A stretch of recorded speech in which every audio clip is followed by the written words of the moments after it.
Good morning. मेरा जो आज का टॉपिक है वो है पाकिस्तान का कॉन्स्टिट्यूशन और हम जानेंगे कि क्यों पाकिस्तान का कॉन्स्टिट्यूशन है जो बार बार चेंज हुआ। पाकिस्तान 14 अगस्त 1947 को आज़ाद हुआ, लेकिन उस समय उसका कोई अपना संविधान नहीं था। शुरुआत में भारत का गवर्नमेंट ऑफ इंडिया एक्ट 1935 थोड़े से बदलाव के साथ अस्थायी रूप से इस्तेमाल हुआ। 1947 से 1956 तक संविधान बनाने के लिए संविधान सभा काम करती रही। आखिरकार 23 मार्च 1956 को पाकिस्तान का पहला संविधान लागू हुआ। उसी दिन पाकिस्तान को आधिकारिक रूप से इस्लामिक रिपब्लिक ऑफ पाकिस्तान घोषित किया गया। अच्छा, देखो मतलब हमारा इंडिया जिसने कि 2 साल 11 महीने और थे दिन में तुरंत जो है संविधान लागू किया, पानी तो नहीं पीना आपने? और उसके बाद तुरंत जो है हमने 50 में हमारा गण वो भी हो गया, आपको अडॉप्ट भी हो गया संविधान, आपने पढ़ा होगा। पाकिस्तान को लग गए 7-8 साल, है ना, 56 में। तब उससे पहले हमारे एक इलेक्शन हो चुका था 51 में, और 56 में हमारा दूसरा इलेक्शन या 55 में। तो पाकिस्तान संविधान ही कब बन रहा है? 1956 में। लेट हो गया। आगे बोलो। शाबाश। संविधान की मुख्य विशेषता यानी 1956 के संविधान की मुख्य विशेषताएं। गुड। पहला है इस्लामिक गणराज्य। गुड। पाकिस्तान का नाम जो है इस्लामिक रिपब्लिक ऑफ पाकिस्तान रखा गया। दूसरा है सरकार की व्यवस्था, संसदीय शासन प्रणाली अपनाई गई, मतलब इंडिया की तरह ही पार्लियामेंट में। गुड। यानी राष्ट्रपति औपचारिक राज्य प्रमुख और प्रधानमंत्री वास्तविक कार्यकारी प्रमुख थे। द्विसदनीय संसद, नेशनल असेंबली जो कि लोअर हाउस और सीनेट जो कि अपर हाउस है। दोनों में पूर्वी पाकिस्तान और पश्चिमी पाकिस्तान को बराबर सीटें दी गई, यानी 60-60। अच्छा, दोनों बराबर दी गई। हाँ जी। गुड। ताकि दोनों हिस्सों को समान महत्व मिले। ब्यूटीफुल। फिर है संघीय ढांचा। पाकिस्तान को संघीय गणराज्य घोषित किया गया, यानी कि प्रांतों के अधिकार तय थे। मतलब मेरे को तो पता नहीं कितनी बार बताई इन्होंने कि शुरू में पाकिस्तान के संविधान में पाकिस्तान को फेडरल बनाया गया। कितनी अच्छी बात है, प्रॉपर फेडरल। शाबाश बेटा। अगला है मौलिक अधिकार और नागरिकता। नागरिकों को धर्म, अभिव्यक्ति, सभा, संघ और शिक्षा की स्वतंत्रता के अधिकार दिए गए। पाकिस्तान की नागरिकता के लिए नियम भी बनाए गए। फिर है इसे बदलने की जरूरत क्यों पड़ी। 1956 का संविधान सिर्फ 2 साल 7 महीने चला और 7 अक्टूबर 1958 को खत्म कर दिया गया। इसके कारण पहले है राजनीतिक अस्थिरता। बार बार सरकारें गिर रही थी, प्रधानमंत्री कई बार बदल गए। जैसे 1956 से 1958 तक 4 बार जो है प्रधानमंत्री बदल गए। दूसरा है पूर्वी और पश्चिमी पाकिस्तान में टकराव। पूर्वी पाकिस्तान यानी जो आज का बांग्लादेश है, उसकी आबादी जो है ज़्यादा थी, लेकिन संसद में सीटें बराबर रखी गई। इससे पूर्वी पाकिस्तान में असंतोष बढ़ा। अगला है कमज़ोर नेतृत्व और भ्रष्टाचार। राजनीतिक दल आपस में बंटे हुए थे और भ्रष्टाचार के आरोप बढ़ते जा रहे थे। फिर है सैन्य हस्तक्षेप। राष्ट्रपति सिकंदर मिर्जा ने हालात को संभालने के नाम पर संविधान रद्द किया और मार्शल लॉ जो है लगा दिया। जनरल अयूब खान को मुख्य मार्शल लॉ एडमिनिस्ट्रेटर बनाया गया। अब दूसरा जो पाकिस्तान का कॉन्स्टिट्यूशन है वो है 1962 का। रुको बेटा, जस्ट देखो कितनी बड़ी बात आपने मैडम ने बताई हमें। मुझे ये बात पता नहीं थी कि फर्स्ट संविधान में फिर भी पाकिस्तान को एटलीस्ट फेडरल बनाने की कोशिश की गई। हालांकि ये मैडम ने रिवील कर दिया, उसमें भी थोड़ी बेईमानी ये थी कि बांग्लादेश जो था पूरी पाकिस्तान, उसमें ज़्यादा लोग रहते थे पर सीटें दोनों को बराबर दी गई। और यहाँ थोड़ा मैंने जो पढ़ा था उसमें ये था, पंजाब ने एक गेम खेली, उसने उनके खिलाफ लड़ने के लिए सिंधियों को और जो पश्तून हैं उनको भी, और जो और इलाके थे इधर के पाकिस्तान पश्चिमी पाकिस्तान के, उनको एक किया कि हम दोस्त हैं। हमारा मेन झगड़ा किसके साथ है? बंगालियों के साथ। तो वो भी उनके, और वो भी उस पर समझ नहीं पाए उसको, और उसके साथ हो गए। कुछ तो विरोध कर रहे थे सिंध, पर वो साथ रहे और पूर्व मतलब वेस्टर्न पाकिस्तान के नाम पर उन्होंने ईस्टर्न पाकिस्तान को दबाया, है ना। तभी ये संविधान गड़बड़ हुआ। और बाद में इस पंजाब ने जब पाकिस्तान के टुकड़े हो गए, फिर ये जो बाकी इलाके बचे थे इनको दबाया। समझ रहे आप कहानी कैसी है? शुरू में पंजाब ने इधर की ठेकेदारी ले ली और परे वालों को दबाया, और बाद में पंजाब ने जब यही पाकिस्तान रह गया तो बाकी हिस्सों को दबाया, क्योंकि उसकी आबादी क्या थी उनमें से ज़्यादा। तो जब मेरी आबादी ज़्यादा है तो मेरे हिसाब से चलेंगे, जब तुम्हारी आबादी ज़्यादा है तो फिर मैं बराबरी करूंगा। ये मतलब समझ रहे आप पाकिस्तान की कहानी क्या है कि वहाँ जो फेडरल का जो स्ट्रक्चर है उसके साथ अन्याय हुआ है। पहले उन ब्राउन या ब्लैक चमड़ी के बंगालियों के साथ, और बाद में फिर अपने ही साथ लड़े। ये पंजाबियों ने सिंधियों के साथ, और ये बलूची और ये पश्तून है ना, और कश्मीरी है ना, इनके साथ इन्होंने गड़बड़ की। आगे बोलो, शाबाश बेटा। दूसरा है 1962 का पाकिस्तान का संविधान। शाबाश। 7 अक्टूबर 1958 को राष्ट्रपति सिकंदर मिर्जा 1956 का संविधान खत्म कर मार्शल लॉ लगा दिया था। ठीक है। कुछ ही दिनों बाद जनरल अयूब खान ने सिकंदर मिर्जा को हटाकर खुद राष्ट्रपति पद संभाल लिया। गुड। अयूब खान लोकतांत्रिक प्रणाली पर भरोसा नहीं करते थे। उन्होंने एक संवैधानिक आयोग बनाया जिसका काम था नया संविधान तैयार करना। आयोग की सिफारिशों और अयूब खान के विचारों के आधार पर नया संविधान बनाया गया। 8 जून 1962 को यह लागू हुआ और मार्शल लॉ हटाया गया। अब इसकी कुछ विशेषताएं जानेंगे। सबसे पहले है राष्ट्रपति प्रणाली। प्रधानमंत्री का पद जो है समाप्त कर दिया गया। गुड। और राष्ट्रपति ही राज्य का प्रमुख और कार्यकारी प्रमुख दोनों बने। गुड। राष्ट्रपति के पास बहुत से अधिक शक्तियां थी। दूसरा है बेसिक डेमोक्रेसी। सीधी आम चुनाव की जगह 80,000 बेसिक डेमोक्रेट्स चुने गए जो आगे राष्ट्रपति और संसद का चुनाव करते थे। इसे ग्राम स्तर से ऊपर की ओर लोकतंत्र कहा गया, लेकिन वास्तव में यह जनता की शक्ति को सीमित करने का एक तरीका था। कुछ इसी तरह का नेपाल में किंग ने किया था। अगर आपने, किसी बच्चे ने हिस्ट्री बताई थी गदारी जी ने, हमने 60 के बाद किंग ने क्या किया था, वहाँ उसने पंचायत डेमोक्रेसी लाई थी। ये वही तरह का सीन है कि भाई बजाय जेन्युइन डेमोक्रेटिक डिसेंट्रलाइजेशन करने के लिए डिसेंट्रलाइजेशन को एक टूल के रूप में यूज़ करके तानाशाह अपना राज खड़ा करता है। डिसेंट्रलाइजेशन ये कभी नहीं बोलती कि पार्लियामेंट में पावर न रहे या स्टेट गवर्नमेंट पावर न रहे। हाँ, मेन पावर लोकल में हो, पर यहाँ क्या है, लोकल के नाम पर सेंटर को अपने, मतलब एक तानाशाह खुद को जस्टिफाई कर रहा है और स्टेट में, और स्टेट सेंटर की गवर्नमेंट को क्या कर रहा है, कमज़ोर कर रहा है। तो यही कुछ पंजाब की, उसकी भी कहानी नेपाल की सर ने जो बताया। शाबाश बेटी। फिर अगला है एकल विधान मंडल। संसद एक सदन की रही, नेशनल असेंबली। इसमें भी सदस्यों का चुनाव सीधे जनता से नहीं होता था। देखो कितनी बड़ी गलत बात थी ये, तो फेडरल पे सीधा हाथ डाला उसने। क्योंकि फेडरल सिस्टम की खूबी क्या होगी, टू हाउसेस, एक जो सेंटर में कानून बनाएगा और एक जो स्टेट को क्या करेगा, रिप्रेजेंट। कौन कर रहा है हमारे देश में, राज्यसभा। तो अमेरिका में भी सीनेट स्टेट को रिप्रेजेंट करती है। जब भी फेडरल सिस्टम में चलाना है आपने, तो 2 सदन चाहिए आपको सेंटर में। एक चाहिए ऊपरा सदन, एक लोडी निचला सदन, समझ रहे आप। तो जो ऊपरी सदन को ही खत्म कर दिया आपने। मतलब स्पष्ट रूप से अमेरिका, पाकिस्तान के फेडरल स्ट्रक्चर पर क्या हो रहा है यहाँ पर, आघात। और जैसे मैडम ने खुद ही बताया हमें कि ये संवैधानिक बॉडी किसने तैयार की थी, खुद मिस्टर अयूब ने। और उन्होंने फिर उनकी इच्छा अनुसार एक अध्यक्षात्मक संविधान तैयार किया, टेलर मेड किया उनकी तानाशाही के लिए। और बैकडोर से उसको सपोर्ट कौन कर रहा था, अमेरिका।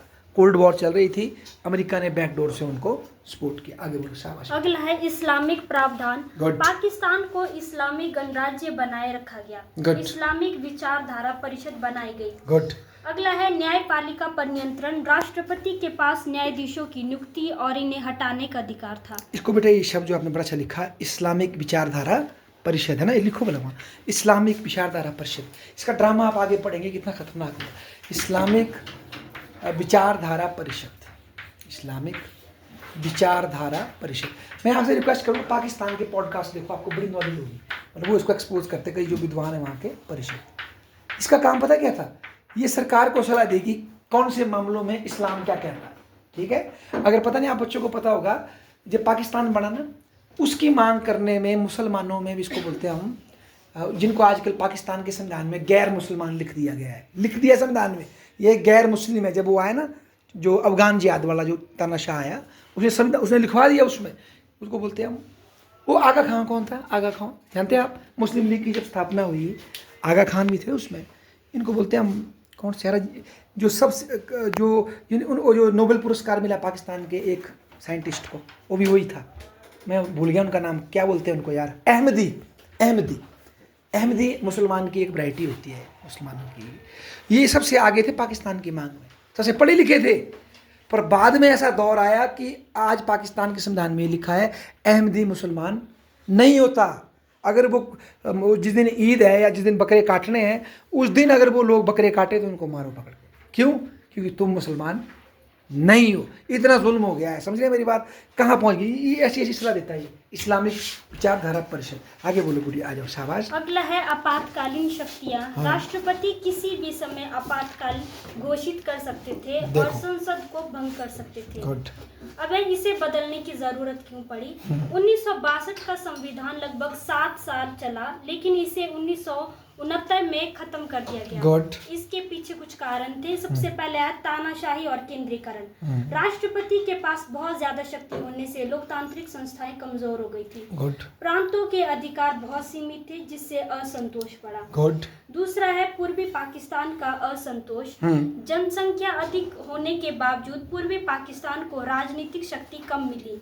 भाषा, संस्कृति और आर्थिक भेदभाव की शिकायतें भी बढ़ी। मतलब मैडम बहुत अच्छा बताया। इसका मतलब जो इसकी पार्टी थी मुजीबुर रहमान की पार्टी, उसका नाम था अवामी लीग, वो मतलब और ज़्यादा मुखरित हो रही थी वहाँ बंगाल में, क्योंकि उनको न्याय दिख रहा था और वो उनमें रेस्टलेस बढ़ रही थी। वो बोलते भाई ऐसा ना करो, हम ज़्यादा है पर हम गरीब है और आप समृद्धि में जी रहे और हमसे लूट के ले जाते। एक तरह का क्या बोलूँ मैं इसको, इंटरनल कॉलोनिज्म। समझते आप इंटरनल कॉलोनिज्म क्या होता है?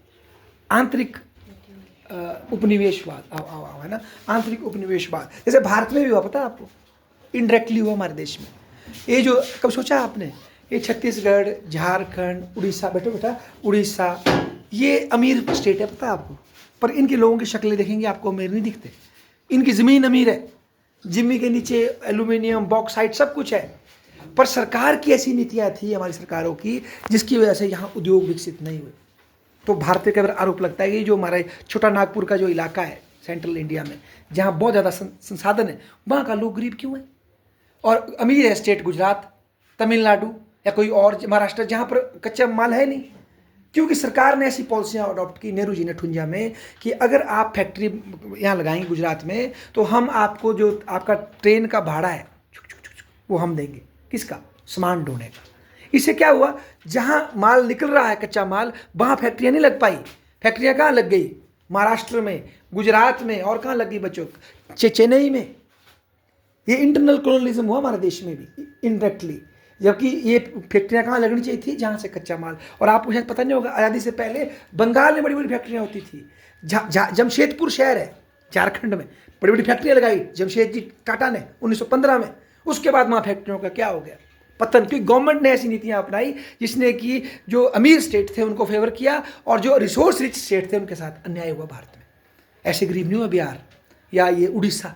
नीतियों का परिणाम था बेटा ये।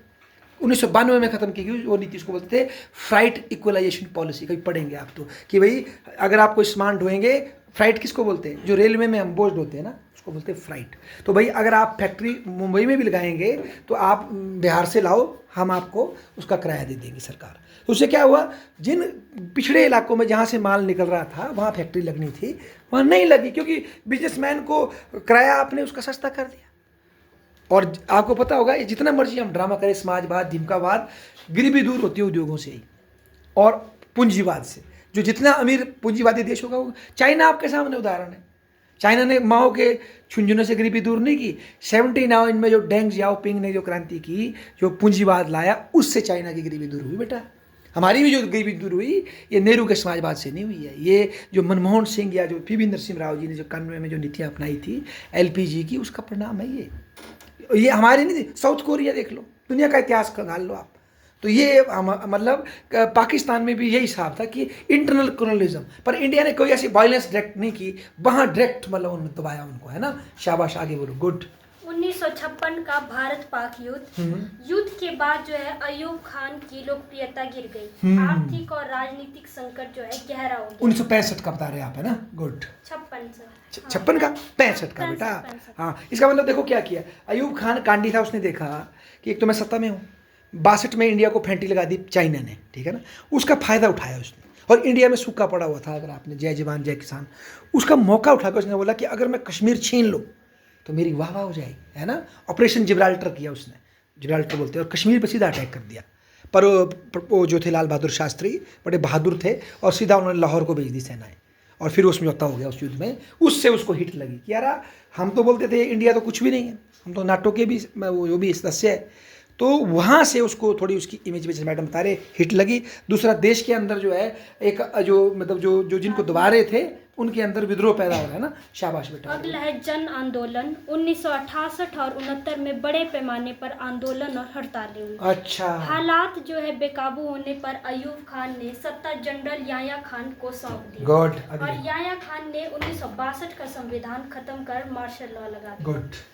अब है 1973 का पाकिस्तान का संविधान। शाबाश बेटा। 1969 में जनरल याह्या खान ने 1962 का संविधान खत्म कर मार्शल लॉ लगाया। शाबाश। 1971 में बांग्लादेश अलग हो गया। इसके बाद जो है पाकिस्तान को एक नया लोकतांत्रिक संविधान चाहिए था ताकि राजनीतिक स्थिरता लाई जा सके। आम चुनावों में जुल्फिकार अली भुट्टो प्रधानमंत्री बने और संविधान बनाने की प्रक्रिया शुरू हुई। गुड। 14 अगस्त 1973 को नया संविधान लागू किया गया जिसे पाकिस्तान की नेशनल असेंबली ने सर्वसम्मति से मंजूरी दे दी। गुड। इसकी कुछ विशेषताएं। सबसे पहले है संसदीय प्रणाली।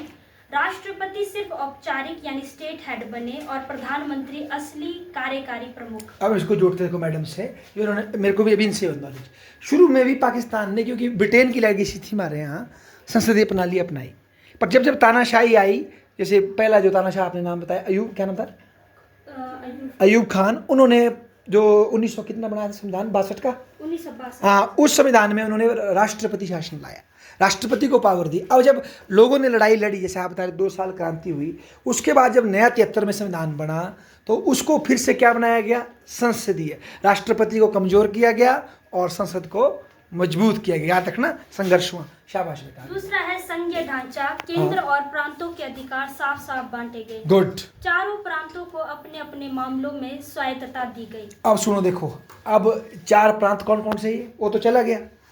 अब आगे कौन कौन से बताओ, बोलो, कोई गैस करो। और बच्चे बोलो कौन कौन से प्रांत है पाकिस्तान में? अब 4 गैस करो आप। एक आप बोलो बेटा। एक है पंजाब, और आप बोलो सिंध, हाँ, और खैबर पख्तूनख्वा। शाबाश, 3 हो गया। बलूचिस्तान है ना, और 5वां करना तो कश्मीर, जो पाक ऑक्युपाइड कश्मीर है। आगे बोलो। शाबाश। द्विसदनीय संसद, नेशनल असेंबली, लोअर हाउस, जनसंख्या के आधार पर सीटें बांटी गई। शाबाश। और सीनेट जो है प्रांतों को बराबर प्रतिनिधित्व दिया गया। देखो ये हमारे से अच्छा बना संविधान। हमारी राज्यसभा में क्या कमी है पता है आपको? हमारी राज्यसभा की कमी है, वहाँ हर स्टेट की अलग अलग सीटें हैं, क्योंकि गलत बात है।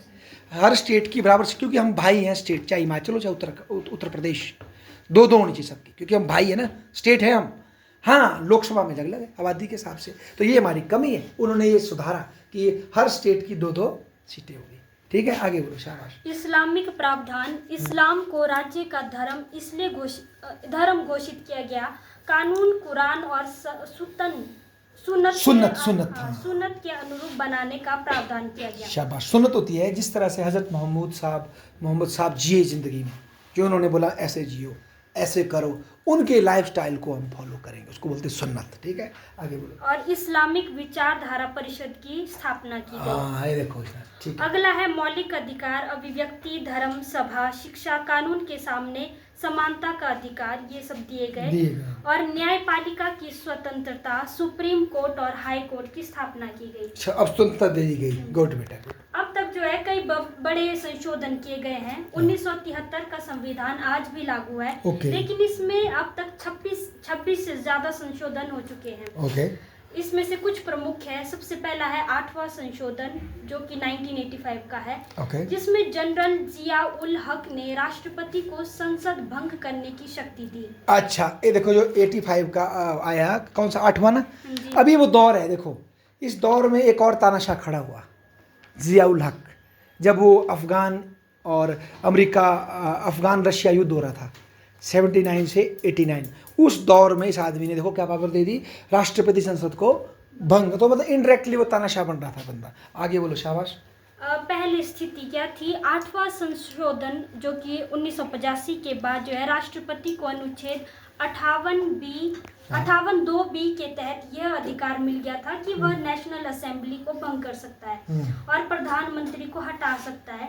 इसी शक्ति का इस्तेमाल करके कई बार संसदें भंग हुई और सरकारें गिर गई। फिर दूसरा है 13वां संशोधन के अनुच्छेद 58(2)(b) को हटा दिया गया 13वें संशोधन में, और राष्ट्रपति की शक्तियां काफी कम कर दी गई और प्रधानमंत्री को अधिक मजबूत बनाया गया। शाबाश। फिर तीसरा जो संशोधन है वो है 17वां संशोधन, जो कि 2003 में आया। ओके। और यह संशोधन जो है जनरल मुशर्रफ के शासनकाल में किया गया। जनरल परवेज मुशर्रफ, एक और तानाशाह। शाबाश। इसका उद्देश्य था LFO लीगल फ्रेमवर्क ऑर्डर 2002 को संवैधानिक वैधता देना। ओके। फिर से आर्टिकल 58(2)B के तहत जो है नेशनल असेंबली को भंग करने और PM को हटाने का अधिकार दिया गया। देखो, ये शक्ति पहले 13वें संशोधन में खत्म कर दी गई थी और 18वां संशोधन 2010 इसे जो है अप्रैल 2010 में राष्ट्रपति आसिफ अली जरदारी ने मंजूरी दी। इसे पाकिस्तान के इतिहास का सबसे बड़ा और महत्वपूर्ण संवैधानिक सुधार माना जाता है। इससे राष्ट्रपति की शक्तियां घटाकर प्रधानमंत्री को मजबूत बनाया गया और प्रांतों को स्वायत्तता दी गई और लोकतंत्र को एक नई मजबूती। ये कौन सा संशोधन बोला आपने सर? 18वां संशोधन। हाँ, अक्सर इसका जिक्र होता है कि जब मैं आजकल न्यूज़ सुनता हूँ उनकी पॉडकास्ट कि 18वें संशोधन को हमको ढंग से लागू करना चाहिए और जो हमारे स्टेट्स है उनको अधिक पावर देनी। ये वो दौर है जब मुशर्रफ हट गया 5 या 6 में और अब फिर से डेमोक्रेसी आ रही थी और ये उसका पति है, वो जो लड़की बम से उड़ाई थी, जुल्फिकार अली भुट्टो की बेटी, बेनज़ीर भुट्टो का पति है जरदारी ना, वो जो बिलवाल भुट्टो है उसका बाप, ये बना था एक बार। तो इन्होंने फिर जो है पावर को थोड़ा सा वापस डेमोक्रेसी की तरफ लाया है ना। ये शाबाश बेटा, आगे बोलो। अब है वर्तमान स्थिति। पाकिस्तान का 1973 का संविधान आज भी लागू है और वही देश का मुख्य कानूनी ढांचा है। इससे संसदीय लोकतंत्र, संघीय ढांचा और मौलिक अधिकार इसमें शामिल है। लेकिन इसकी वर्तमान स्थिति चुनौतियों से घिरी है। संविधान न तो चल रहा है पर राजनीतिक अस्थिरता और सेना का प्रभाव इसे कमजोर करता है। शाबाश। हाल का जो 26वां संशोधन 2024 इसमें सुप्रीम कोर्ट के चीफ जस्टिस की नियुक्ति संसद द्वारा की जाएगी और न्यायपालिका की स्वतंत्रता पर सवाल खड़ा कर रहा है। 18वां संशोधन जो 2010 है ने प्रांतीय स्वायत्तता बढ़ा दी गई और लेकिन इसका पूरा लाभ अभी भी नहीं मिल पाया। इसमें मैडम से मेरी बात आई ना, साउथ एशिया पढ़ रहे हैं हम, कुछ ऐसा ही हुआ था जब श्रीलंका में हम गए थे ना, सेना लेके ये गया था, राजीव गांधी जी गए थे ना, इंडियन पीस कीपिंग फोर्सेस भेजी थी, हमने समझौता करना चाहा तो हमने श्रीलंका को बोला भाई छोटू बात सुन, तू अपने संविधान में एक अमेंडमेंट कर। उसका नाम था 13 अमेंडमेंट 13। उसमें ये होगा कि श्रीलंका के नॉर्थर्न हिस्से में एक अलग से क्या बनेगा, प्रांत, देश नहीं बनेगा, प्रांत, तमिल प्रांत, जिसको थोड़ी सी पावर वो क्या करेंगे, देंगे। तो ये हमने समझौता किया था। हालांकि बाद में श्रीलंका की सरकार ने वो अमेंडमेंट क्या कर दिया, ख़त्म कर दिया, फिर से श्रीलंका को क्या बना दिया, यूनिटरी, ठीक है ना। पर हमने ये कोशिश की थी वो अपने संविधान में क्या डाले, 13वां अमेंडमेंट, याद रखना, वो भी श्रीलंका में फेडरल सिस्टम को लाने के लिए कोशिश की थी हमने, ठीक है ना। पर कोई बात है ना, अगर आप किसी के घर को सुधारने की कोशिश करेंगे तो हमेशा वो आपको गुस्से की नज़र से देखेंगे कि इसकी हिम्मत क्या है मेरे घर में, समझ रहे हैं आप, क्यों गुस्सा, समझ रहे हैं मेरी बात। श्रीलंका ने इसको ऐसे देखा कि इनकी हिम्मत देखो, हमारे घर के अंदर कौन होते बोलने वाले, समझ रहे हैं आप। पर सोच हमारी ये थी। कुल मिलाकर संविधान जीवित है और काम कर रहा है, लेकिन राजनीतिक दबाव और संस्थागत टकराव की वजह से सही और स्वतंत्र तरीके से लागू करना अभी भी पाकिस्तान के लिए एक चुनौती है। शाबाश, ठोक होता है।